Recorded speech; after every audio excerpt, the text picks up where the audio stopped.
Alhamdulillahi Rabbil Alamin. Wabihi nasta'inu ala umuri dunya waddin.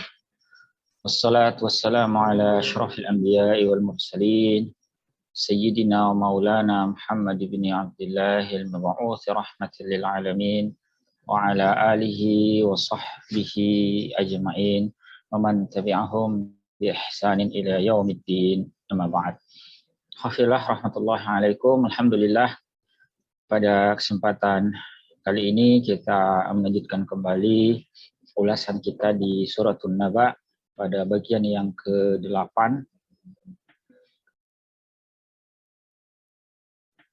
Yakni tepatnya pada ayat ke-37 dan 38.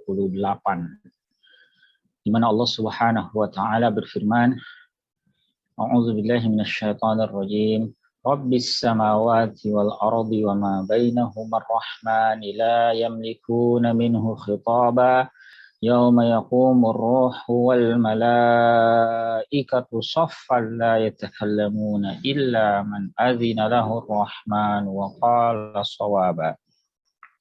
Insyaallah dua ayat ini akan kita ulas ya pada pertemuan kita pada kesempatan kali ini. Pada ayat yang ke-37, ya, ini sebetulnya rangkaian ya dari ayat-ayat sebelumnya, di mana pada ayat yang ke-36 lalu Allah Ta'ala menyampaikan kepada kita bahwa balasan bagi orang-orang yang muttaqin di akhirat kala itu adalah balasan dari Rabb yang berlimpah. Jazaa'an min rabbika 'ata'an hisaba. Balasan dari Rabbmu sebagai pemberian yang amat banyak berlimpah. Nah, ayat ke-37 ini menjelaskan berikut lebih lanjut lagi tentang Rabb yang disebutkan pada ayat 36. Ini Rabbis samawati wal ardi wa ma bainahuma ar-rahman. Ini Rabb langit dan bumi serta apa yang ada di antara keduanya. Ar-Rahman. Ini yang memiliki sifat rahmah. Ya, Ar-Rahman ini biasa disandingkan dengan Ar-Rahim, sebagaimana misalnya kita lihat dalam lafaz basmalah ya, atau pada ayat Al-Fatihah Ar-Rahmanir Rahim. Atau di ayat-ayat yang lain juga ada ya. Di Ar-Rahman itu merupakan sifat Allah Ta'ala yang mengisyaratkan bahwa dia melimpahkan rahmatnya bagi seluruhnya.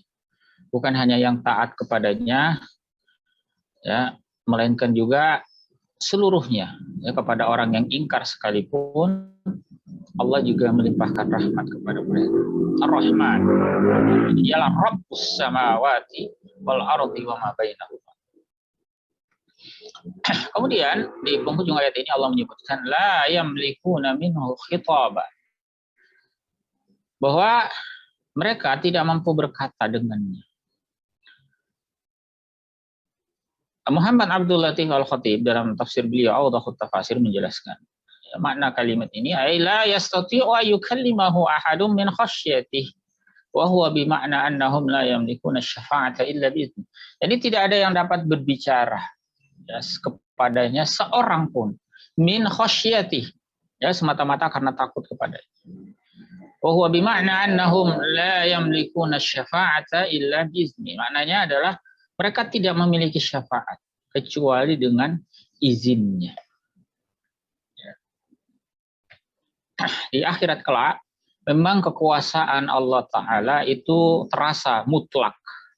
Berbeda dengan kehidupan kita di dunia ini. Ya. Bukan berarti Allah di dunia tidak berkuasa. Ya. Tetapi di dalam kehidupan dunia ini kita terkadang masih menemukan ada orang yang enggan mengakui ya, kemahakuasaan Allah Ta'ala. Bahkan ada manusia yang merasa dirinya lah yang paling berkuasa. Ya, Allah misalnya menyampaikan kepada kita perihal ungkapan Fir'aun ya, dalam surah Abasa wa Tawalla. Misalnya di situ dia. Di surah Wan-Nazi'ati Gharqa. Ya. Di dalam surah An-Nazi'at nanti kita akan baca ada ungkapan Fir'aun ya, mengatakan ana rabbukumul a'la, akulah Rabb kalian yang paling tinggi.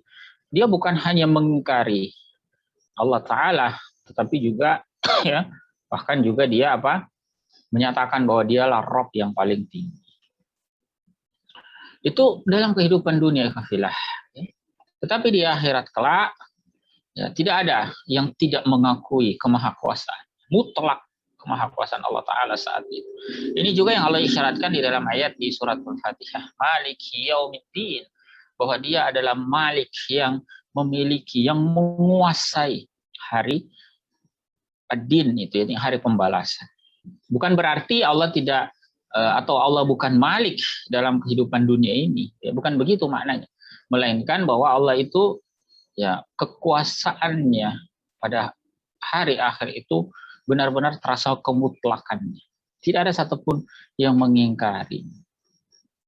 Di ayat ini disebutkan tidak ada yang sanggup berbicara, ya, diantara maknanya tidak ada yang sanggup membantu orang lain memberikan syafaat kecuali Allah Ta'ala memberikan izin untuk itu. Kemudian di ayat yang ke-8, 38, Allah Ta'ala menyatakan bahwa pada hari itu yauma yaqumur ruhu wal malaikatu saffan la yatakallamuna illa man azina lahu rahman wa qala shawab. Yauma, pada hari, yani wa fi zalikal yaum, pada hari itu, pada hari kiamat. Yaqumur ruh, berdiri ar-ruh. Ar-ruh di sini oleh banyak mufassir disebutkan maknanya wa huwa Jibril alaihi salam. Itu adalah Jibril alaihi salam, wa huwa alladzi huwa asyraful malaikah, yang merupakan semulia-mulia malaikat. Ya. Memang di antara nama Jibril itu adalah ar-ruh, ya, yang Allah sebutkan di dalam banyak ayat, misalnya di dalam surah Al-Qadar, ya, tanazzalul malaikatu war-ruhu fihi. Di situ disebutkan ar-ruh juga tidak lain adalah Jibril alaihissalam. Atau di ayat yang lain tentang turunnya Al-Qur'an, Allah menyebutkan nazzala bihir ruhul amin.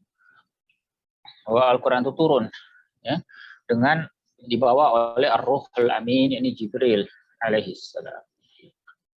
Nah, Jibril disebutkan secara tersendiri di sini, padahal sebetulnya sudah tercakup dalam ungkapan al-malaikah itu untuk mengisyaratkan betapa istimewanya Jibril alaihissalam. Ya, sebagaimana sering kita sampaikan, ada kaidah, ya, yang dikemukakan oleh orang ulama, ya, bahwa atful khas yang ala al-ami munabbihun ala ahmiyati wa fadlih. Ya, disebutkannya atau disertakannya lafaz khas, lafaz khusus, padahal juga disebutkan di secara umum, itu menunjukkan apa? Munabbihun ala ahmiyatihi wa fadlih. Menunjukkan bahwa perkara itu penting, ya, dan perkara itu adalah perkara yang utama. Nah, dalam konteks ini, ruh yang sebetulnya tercakup dalam ungkapan al-malaikah, ini bagi mereka yang memaknai Jibril alaihissalam, ya, ini memaknai ruh di sini sebagai Jibril, maka sebetulnya sudah tercakup dalam ungkapan al-malaikah. Namun disebutkan tersendiri, diantaranya mengisyaratkan keutamaan. Ya, yang inilah juga yang disebutkan oleh Sa'di di sini, allazi huwa asyraful malaikah, yang merupakan semulia-mulia malaikat. Ya, wal malaikah, dan malaikat juga aidan yaqumul jami', wal malaikatu aidan yaqumul jami'u saffa. Para malaikat pun berdiri seluruhnya bersaf-saf, khadi'ina lillah, tunduk kepada Allah Ta'ala. La yatakallamuna illa man adzina lahu rahman. Tidak ada yang berbicara kecuali yang diizinkan oleh Ar-Rahman. Illa bima adzina lahumullahu bih, kecuali yang memang diizinkan oleh Allah untuk itu. Wa qala shawaba, dan yang diucapkannya pun adalah ucapan yang benar. Ikhwahillah rahimakumullah. Dari rangkaian ayat tadi ada beberapa ibrah yang bisa kita petik. Yang pertama, bahwa Allah Ta'ala pengatur alam semesta adalah Ar-Rahman. Dialah yang melimpahkan rahmatnya kepada semua, baik dia itu ingkar ataupun taat kepada Allah Ta'ala. Hanya saja di akhirat kelak nanti, ya, setelah hisab, setelah pertanggungjawabkannya berbagai amalan, lalu manusia diberikan tempat kembali, ada yang ke jannah, ada yang ke nar, maka disitulah kita akan melihat bahwa rahmahnya Allah, rahmat Allah hanya diberikan kepada orang-orang yang beriman kepadanya. Kemudian yang kedua, ikhlaslah rahmatullahi alaikum, kekuasaan Allah Jalla Jalaluh itu terasa betul kemutlakannya pada hari kiamat. Ya, sekali lagi bukan berarti Allah di dunia tidak berkuasa mutlak. Namun terkadang dalam kehidupan dunia ini ada saja manusia yang mengingkarinya, bahkan dengan congkak menyatakan dirinya lah yang lebih berkuasa. Nah, di akhirat kelak tidak ada yang bisa mengatakan hal yang demikian. Bahkan berkata-kata, berucap pun tidak ada yang sanggup, kecuali yang memang diberikan izin oleh Allah Ta'ala. Selain itu, ikhwafillah rahmatullahi alaikum, rangkaian ayat tadi juga memberikan pelajaran kepada kita bahwa tidak ada yang bisa memberikan bantuan, tidak ada yang bisa memberikan syafaat tanpa izin Allah Ta'ala. Ini juga yang Allah sebutkan misalnya di dalam ayatul kursi di suratul Baqarah. Man zalladzi yashfa'u 'indahu illa biiznih. Siapakah yang bisa memberikan syafaat di sisi Allah Ta'ala kecuali dengan izin. Kemudian yang terakhir, ikhwafillah rahmatullahi alaikum, berkaitan dengan akhirat. Pengadilan di sana itu adalah pengadilan yang hak. Kalau di dunia ini orang bisa berdusta, namanya saja pengadilan, tetapi kerap ya tidak memberikan keadilan yang sesungguhnya. Orang bisa berdusta, orang bisa bersaksi palsu, orang bisa memanipulasi fakta. Ya, orang yang salah bisa dibenarkan, orang yang benar bisa disalahkan. Bahkan orang lain bisa dikambing hitamkan untuk menanggung kesalahan, padahal dia tidak melakukan. Ya, demikian dalam kehidupan dunia, ikhwafillah rahmatullahi alaihi. Namun tidak demikian dengan pengadilan di akhirat kelak. Di akhirat kelak tidak ada manusia yang bisa berdusta. Bahkan lisan yang di dunia ini terbiasa memutarbalikkan fakta, bersilat lidah, itu pada hari kiamat ditutup, dikunci. Misalnya dalam surah Yasin Allah sebutkan, al-yawma nakhtimu ala afwahihim. Pada hari ini kami tutup, kami kunci ya, mulut-mulut mereka. Tidak ada lagi dusta, tidak ada lagi silat lidah, memutarbalikkan fakta dan seterusnya. Bahkan yang berbicara adalah anggota tubuhnya. Watukallimuna aydihim, tangan mereka yang berbicara kepada kami. Tangan ini ya, sebab banyak sekali perbuatan manusia itu ya, dikerjakan oleh tangan. Ya, bahkan bukan hanya tangan, kaki atau anggota tubuh yang lain pun juga akan bersaksi. Wa tashhadu arjuluhum, kaki mereka itu akan menjadi saksi. Ikhwafillah rahmatullahi alaikum. Bahkan juga bumi tempat kita berpijak ini, yang kita mungkin menganggap bumi ini sebagai saksi bisu, buta, ya. Ternyata di akhirat kelak dia menyampaikan kabar berita. Nanti di surah Az-Zalzalah kita akan mendapati ayat bahwa pada hari itu yauma idzin tuhaddisu akhbarha. Pada hari itu bumi menyampaikan beritanya. Nabi Shallallahu Alaihi Wasallam pernah menyampaikan kepada sahabat apa berita-berita yang disampaikan oleh bumi. Tidak lain bahwa bumi akan menceritakan si fulan melakukan ini dan itu pada hari ini dan itu, ya di tempat ini dan itu dan seterusnya.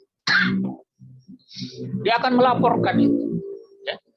Tidak ada yang bisa kita tutup-tutupi. Tidak ada yang bisa kita sembunyikan, yang bisa kita manipulasi. Bahkan pada hari itu Allah sebutkan yauma tubulas sarair, akan terkuak berbagai rahasia.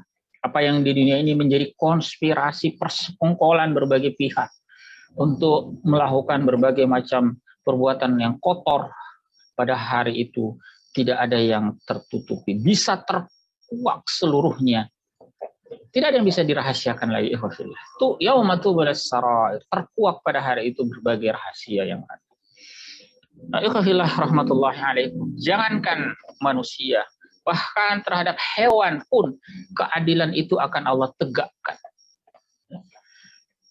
Misalnya kita bisa mendapati dalam hadis yang diriwayatkan oleh Imam Muslim bahwa Nabi Shallallahu Alaihi Wasallam itu menceritakan, ini riwayat dari Abu Hurairah radhiyallahu anhu, bahwa la tuwadduna al-huquqa ila ahliha yaumal qiyamah. Sungguh kalian benar-benar akan menunaikan hak yang pernah kalian zalimi di dunia, pasti akan kalian bayar tuntas pada hari kiamat itu kepada orang yang berhak. Ila ahliha yaumal qiyamah. Yang kalian tahan haknya, yang kalian rampas ya miliknya dan seterusnya, itu akan kalian tunaikan. Bahkan jangankan manusia, hatta yuqada lisyatil jalha'i minasyatil qarna, sampai-sampai kambing yang tidak bertanduk yang biasa dizalimi di dunia pun itu akan dibangkitkan oleh Allah Ta'ala untuk bisa mendapatkan keadilan terhadap kambing yang bertanduk, yang kuat, yang menzalimi dia di dalam kehidupan. Maka ikhwatillahi rahmatullahi alaikum, mudah-mudahan ya dengan menghayati ayat ini semakin mengokohkan keimanan kita kepada Allah Ta'ala dan betul-betul mewujudkan sikap mawas diri dalam diri kita. Ya, senantiasa merasa diawasi oleh Allah Ta'ala. Dan inilah diantara buah dari keimanan kepada hari akhir. Seorang mukmin tidak akan meremehkan perbuatan dosa sekecil apapun. Karena meyakini tidak ada yang tidak diawasi oleh Allah Ta'ala. Sebaliknya dia pun juga tidak akan meremehkan amal soleh sekecil apapun. Sebab tidak ada amal yang akan disia-siakan oleh Allah Ta'ala. Barakallahu li wa lakum, hadanallahu wa iyyakum ajma'in. Wassalamualaikum warahmatullahi wabarakatuh.